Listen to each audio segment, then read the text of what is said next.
Hi everyone, and welcome to a new episode of Days Podcast along with a new video. So I have a new Patreon video now.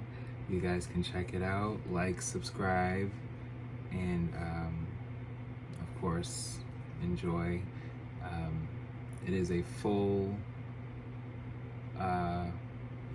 story time where I am talking about Aaliyah. And yes, it's over 40 minutes. You guys can get into it. I will possibly make longer videos on Patreon too. It all depends on the topic, how much we can be able to get into at a time. So yeah, I want to be able to get into this. Let's get into this new video here. Yes, so definitely subscribe. It is also on Spotify as well. So if you feel as though you want to be able to just have more of a Spotify experience rather than Patreon, where you don't feel as though you need to visually see me, you can just listen to it on Spotify. It is there as well, along with all of the episodes. So whichever you decide. You do not have to do both. I just wanted to make it to where if those that use Spotify a lot and don't really look at Patreon, they can have the experience where they can listen to everything along with Patreon exclusives for the same price as if you were on Patreon. Why not? I'm real. I don't got time to play games with none of y'all. Okay, like you can do both and see both, or you can do one or the other. It don't matter. So let's get into this new video. In new episode, we are talking about Michael Jackson's Dangerous. So this is his 8th studio album. It was released November 26, 1991. So I had already talked about Off the Wall, Thriller, and Recently Bad. So where he started recording, where it says June 1989, he is 30 down, okay? And I'm 30 now, so it's just like, it's just, he was going on 31, and he was just saying to himself, like, all right, it's time to do something new. Really new, like, away from what I'm used to, but who I am, and just new. It's time for something new. Where more than 4 years after Jackson's previous album. So he took some time in his 30s to make this. He wanted to make sure, like, no, I need a change. And this is a similar transition when it came to where he was originally with Motown and went with, going into a new era where it was like, all right, it's off the wall. And now where it's dangerous. Okay, it's just a new time. So the album was Jackson's first since Forever Michael, without longtime collaborator Quincy Jones. Guest appearances include Heavy D, Slash, Rack-N-Effect, Princess Stephanie of Monaco. The album incorporates R&B, pop, and New Jack Swing, a growing genre at the time. Elements of industrial funk, hip-hop, electronic, gospel, classical, and rock are also present. 12 of the album's 14 songs were written or co-written by Jackson, discussing topics like racism, poverty, romance, self-improvement, multiculturalism, and the welfare of children and the world. So this was a really retrospective album for him, and similar to what I talked about with Janet, where it was like she's going into her 30s and she's dipping into depression, and you can love who you want. This was pretty much Michael, where that was, him leading that in a much broader stance, because he also was dealing with his own depression and dealing with things at this time that he didn't always talk about. But when it was just to a point where it was like, no, y'all gonna get the tea, he let us know. Like, he was like, no, like, people are trying me. Dangerous is considered an artistic change for Jackson, with his music focusing on more socially conscious material and including a broader range, like I said, of sounds and styles. It features catchy pop hooks and choruses while also introducing underground sounds to a mainstream audience. The album's tone is noted by critics as gritty and urban, with sounds including synthetic bassline scratching and drum machine percussion, as well as unconventional sounds like honking vehicle horns, sliding chains, swinging gates, breaking glass, and clanking metal. Jackson also incorporates beatboxing, scat singing, and finger snapping through the album. Dangerous debuted at #1 on the U.S. Billboard chart and in 13 other countries, selling 5 million copies worldwide in its first week. Okay? He said, bitch, I'm still very much here. I'm very much relevant. I'm in my 30s. Yes, it's not ABC no more. I'm going off. Okay? And at that time, people felt like he's just doing so much pop music. Can he really relate to black people? And then he looks different. And it's like, so fucking what? So what? What? You know what? So anyway, and went on to be the best-selling album worldwide of 1992. By 1994, Dangerous had sold 25 million copies worldwide. So by the time I'm coming here, he already sold 25 million. It's beyond diamond. So, you know, I'm loving how this is coming together, because it's like this era, you know, is bringing in the 90s, you know, and you know, for the first albums that I talked about for him so far, you know, it was late 70s and just 80s. So talking about this, it's resonating with me a little, because it's like I'm a 90s baby, of course, but you know, it's just good. 9 singles premiered between November 1991 and December 1993. And I'm 5 months shy from that, okay? He was still putting out singles. Including one exclusively released outside North America, Given to Me. See, and we needed that out here. I don't know what was going on where he couldn't have that out here. But yeah, December 1st was when that was released in 93. But that should have been out here too.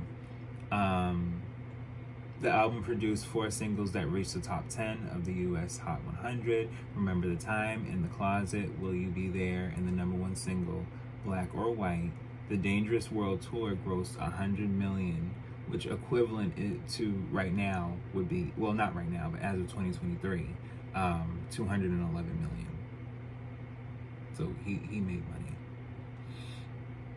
Dangerous is one of the best-selling albums of all time, having sold over 32 million copies worldwide, and was certified 8 times platinum by the Recording Academy in August 2018.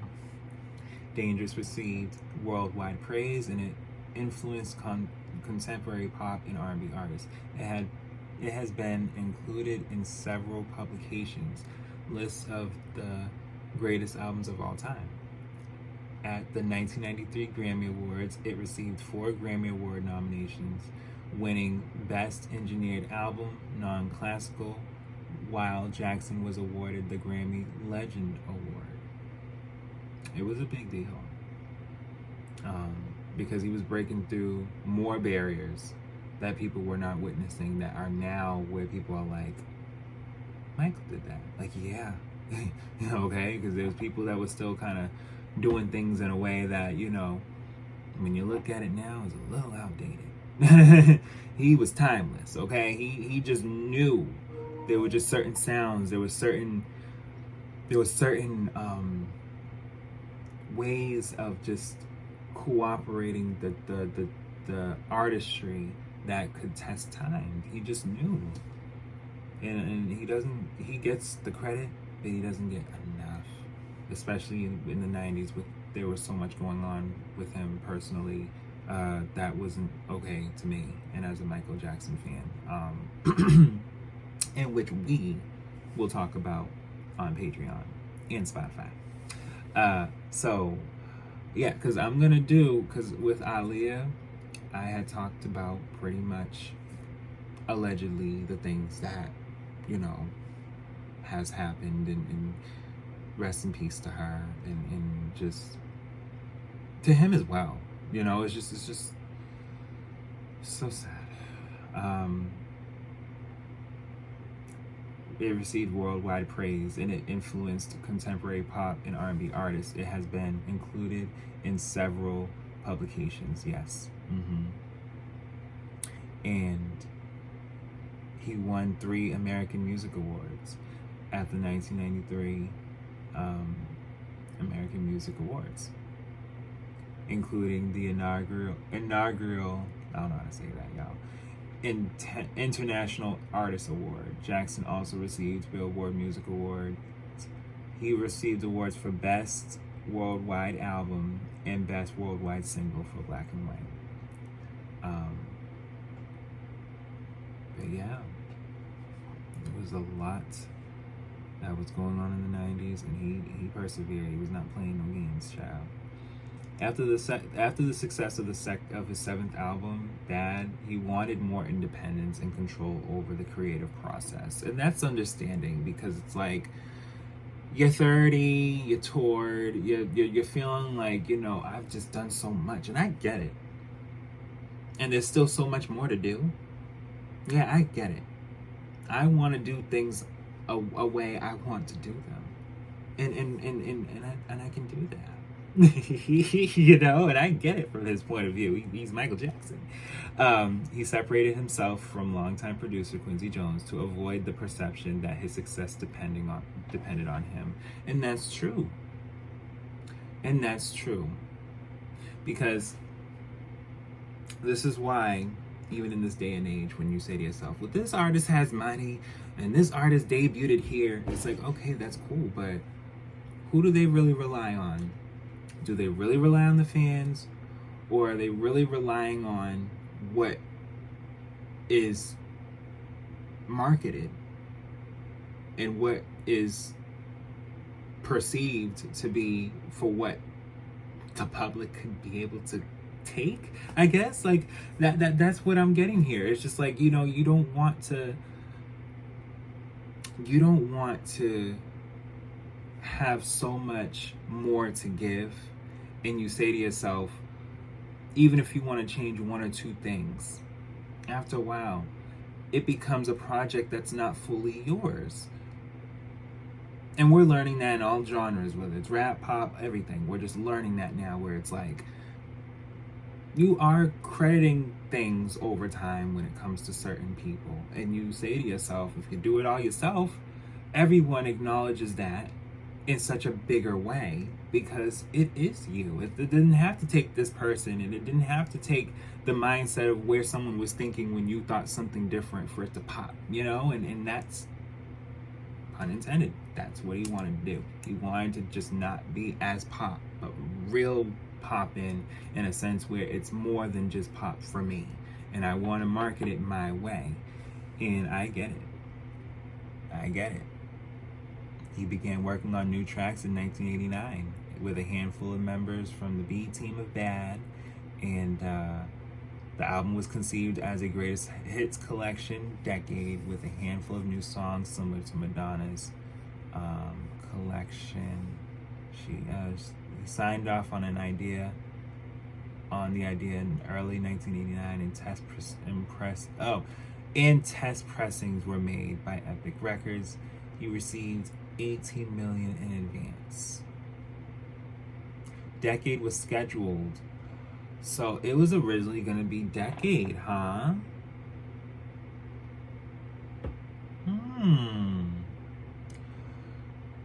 Yeah, so he was working on new tracks in 1989 with a handful of with the team that he was working with already. Um, and the album was conceived as a greatest hits collection. It was just gonna have songs that was already great, and then it was just gonna be like, you know, new songs, and then, you know, a new album when he was gonna get done, because it was already 10 years, so there was gonna be something by 1989, because we already had something by 1987, which makes sense. And so you say to yourself, he did that for the next album, History. And instead of it being, you know, a greatest hits and a handful of tracks, he gave us a double album. He gave us a greatest hits album with a new album as one. Legend. And I will talk about that album. I will. And so, yes, originally Dangerous was called Decade, which was originally gonna be History, but we have History, which is from Dangerous because of what originally was gonna be Decade. You see how this man works? You don't play with him. Scheduled for the late 1989 release, but was delayed several times. Another release date was set for November 1990, but it never was materialized. Jackson was preoccupied with ongoing changes in his management team, while also attempting to realize his filmmaking ambitions. So he wanted to direct more music videos. He wanted to do more abstract things. And being on Neverland Ranch, yes, you know, there's more excitement that he's taking in from after touring and being with family, and just, no, I want to be able to really get out there, and I can see it, and I'm here for it. In June 1990, he collapsed while dancing in his home studio due to a possible panic attack, with symptoms of chest pains. He had chest pains, dehydration, and inflammation of the ribs. Soon after, Decade was dropped entirely, and Jackson determined that his new material constituted a full album, which he called Dangerous. He was not feeling well. When they're saying chest pains, dehydration, you're not drinking enough water, you know, and inflammation in the ribs, like that's over here, like all this is just from touring too. He went from coming back from touring to just be like, all right, next music, and it's like, wait a minute, let's and unfortunately, you know, a lot of people around him, which is why I'm seeing the fact that he wanted to change management, they were just like, no, Michael, you got this, go, all right, well, you know, we're home, let's do, and it's just like, wait a minute now, I'm not okay right now, okay, and I get it. Yeah, for nearly 2 years, starting in late 1989, recording took place in Sherman Oaks, $4,000 per day. Most work proceeded with 3 producers in different studios with Jackson. Yes. Jackson discovered New Jack Swing. He started working with Babyface, Teddy Riley, and he planned to have a duet with Madonna, but her half was replaced instead. And you know what? Good. Because his sister was a better duet later. Period. He spent $10 million to record Dangerous. And he recorded roughly 60 to 70 songs, some of which were released later. So there's still plenty of songs left from Dangerous alone that can be released.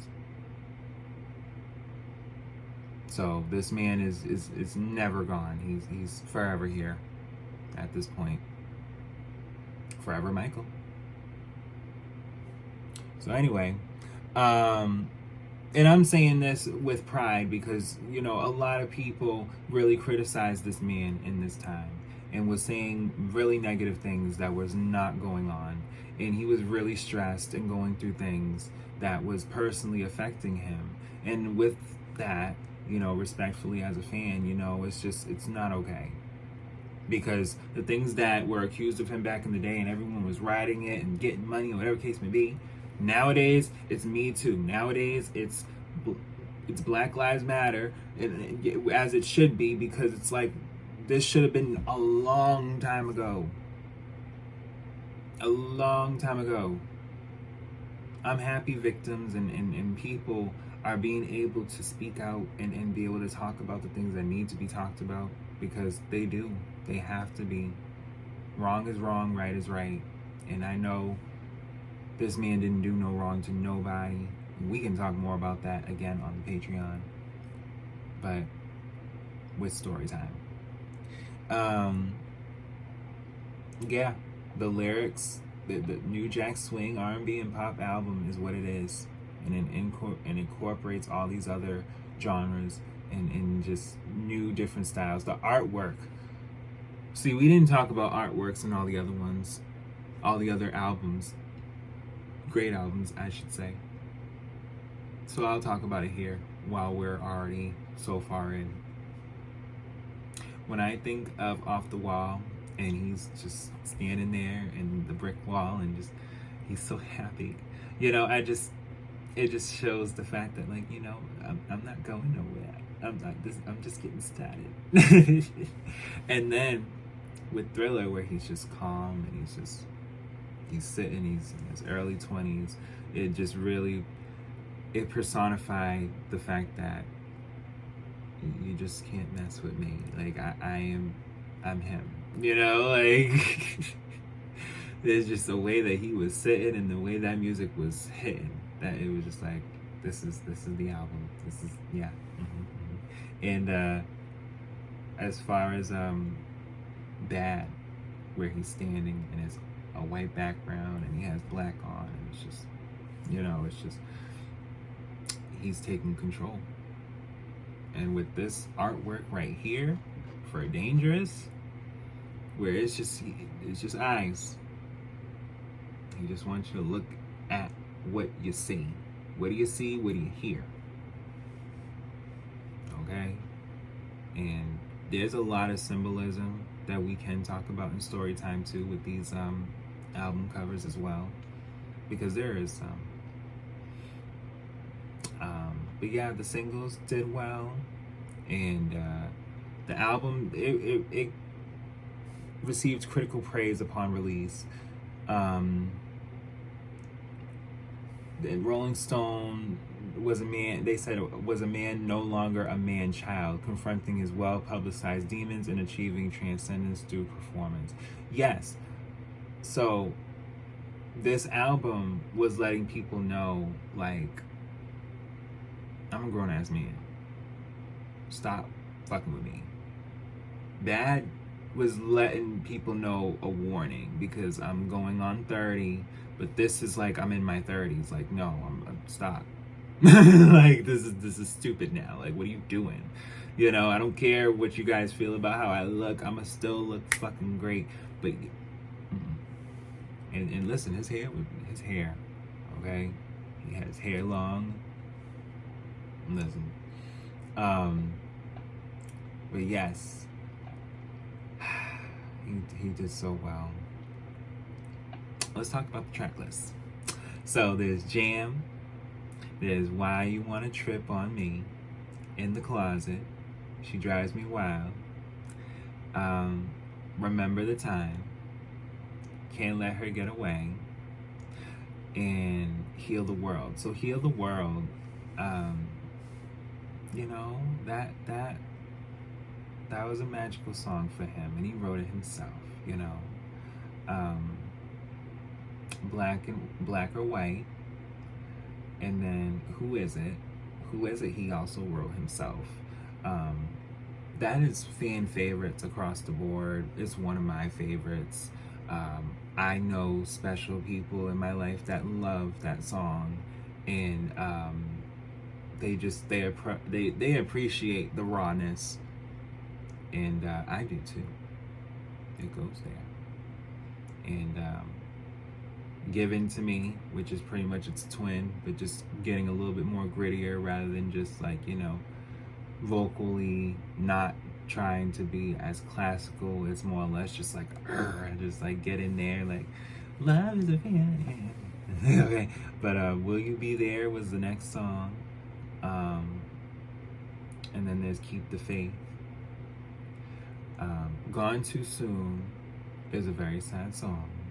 He did not write that song, but it's a very sad song. It touched him. And Gone Too Soon was a song he had dedicated to a special fan, I'm recalling. And yeah, life's too short, y'all. Love who you love, be with who you want to be with, be happy. Just don't be running around being mean for no reason, and not even for a reason. No, why be mean for what? That's why this man was going through a lot, because people were mean. People were mean to him for no reason. This man was rich. They were taking his money, and he was creating so much. So the last song, Dangerous, it's 7 minutes long. Okay, he was going off. He said, listen, I'm gonna give them an ending. The ending is the title track. But there's just so much of an infusion of different songs in this album that when you have Off the Wall, Thriller, Bad, and Dangerous, you're like looking at all four. Like when you set all four of them in one room, like all four of these men in one room, that does anyone want to leave the room? When you put all four of these men in one room, does anyone leave the room? I don't think I want to leave the room. And then to know there's still albums that are there's still albums I need to talk about. So mind you, and I mean, I'm saying I don't want to leave the room for the music, for the sake of how they would interact. Like, wait a minute. Off the Wall Michael is definitely looking at Bad Michael like, oh. And Thriller Michael is looking at Dangerous Michael like, oh. Because when you look at either one, and why I said it in that sequence, they're about 10 years apart. Or about 9 to 10 years apart. So it's like looking at one side of what another would be like. You just did what I did, but a step further. Because there is disco sense in Bad, as opposed to, a still rocky pop sense with Dangerous. So it's just, he did so much. But yes, this is the end of the episode and video. I hope you guys enjoyed it. We will definitely, of course, talk about history, and I will definitely be back with more.